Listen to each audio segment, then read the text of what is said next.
While all states, irrespective of their geopolitical power hierarchy, are under varying pressure to protect global interests, small states such as Sri Lanka will feel this pressure disproportionately. That is why the pressure comes to us more than to India or to China. The best way to counter this is to become champions of global interest rather than confronting them. We can't go to Geneva and confront them. We need to be champions. Before Geneva telling us, we need to go and tell the world we are protecting our human rights, and we are in fact talking about human rights of other countries. We need to be proactive in that. So, these are the direct challenges therefore we have. As an island nation with over 20% of its land already reserved for environmental protection, remember when we reserve a piece of land for environmental protection, we reserve it for the rest of the world as well. Sri Lanka can take a lead role in promoting the following global interest. So when we go to Geneva or UN, these are the things we should be talking about. Reducing the carbon emissions and other greenhouse gases and thus arresting the sea level rise. If we take the championship there, we are talking on behalf of a lot of other countries in the world, including our closest neighbor Maldives. But we have forgotten those. Protecting the forest cover and biodiversity. Okay? We are protecting Singharaja not only for us, but for the rest of the world. So we need to tell the rest of the world, you guys need to do the same. Clean energy and clean production. We need to go away from coal and other hydrocarbon into renewable energy sources. I mean, Sri Lanka is best suited for that. 365 days of sunlight, a lot of wind, but we are not going in that direction. Therefore, we can't tell the rest of the world as well. Second challenge. As a long-standing democracy and a nation with successful welfare program, now there was another presentations about education. Sri Lanka can take a lead role in promoting the following global interest.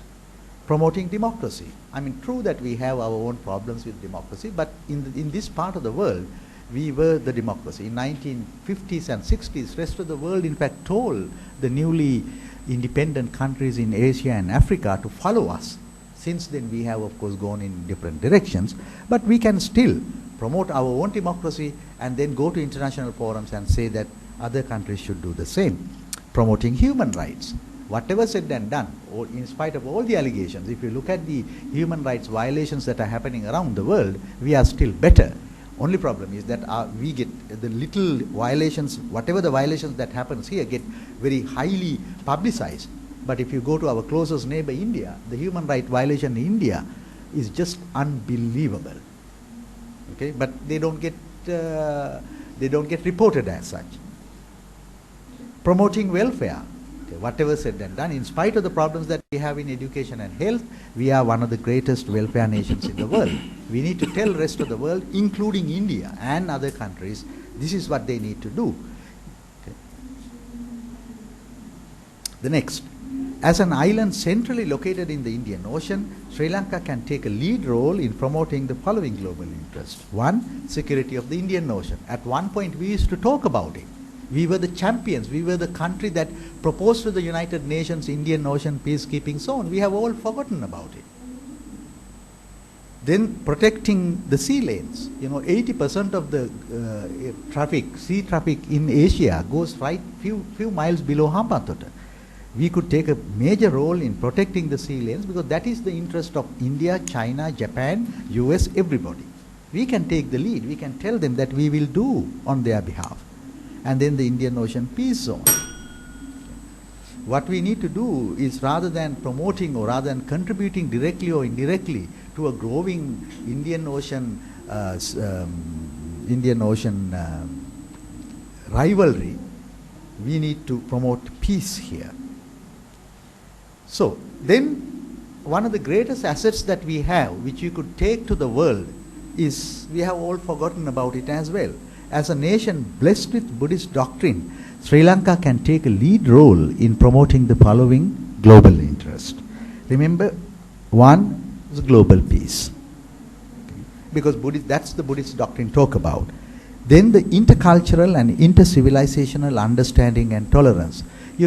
I think so, most of you may remember the very reason why Japan still is indebted to us.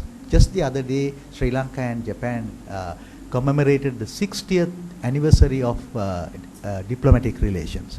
Even at that point, I remember Japanese ambassador saying how grateful they are to this nation just because of one Buddhist stance, Nahi Verena Verani, which J.R. Jayawardena stated in San Francisco, which helped Japan to free itself from asking the war damages by the rest of the world.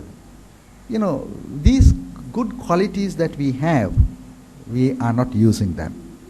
Respect for life, that's another thing the Buddhist doctrine tells us. We can become the champion in international organizations telling that, you know, this is what we want to do. So in conclusion, as a small state in a geopolitically asymmetrical world, it is not safe nor desirable for Sri Lanka to play real geopolitics. We can't go into fighting. We can't confront India. In the process, we can't be too friendly to China to antagonize India, because eventually we are going to pay for all that in a negative way. We can't go in that direction. Okay, negative politics, geopolitics is not going to help us. Our strength lies in soft power, human and cultural resources, and we need to develop them here locally and then go to the rest of the world and tell them about it. Need to become an exemplary small state. We are a small state, we can't change that. We are small in every sense of the word, but we can become an exemplary small state. You know, there are few which have become exemplary in the world, small states. Singapore is one. That is why our country, we are trying to become like Singapore.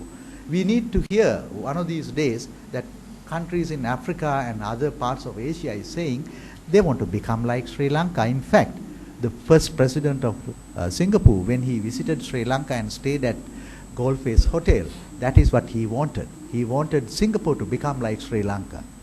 Look at how things have gone wrong because of wrong geopolitics.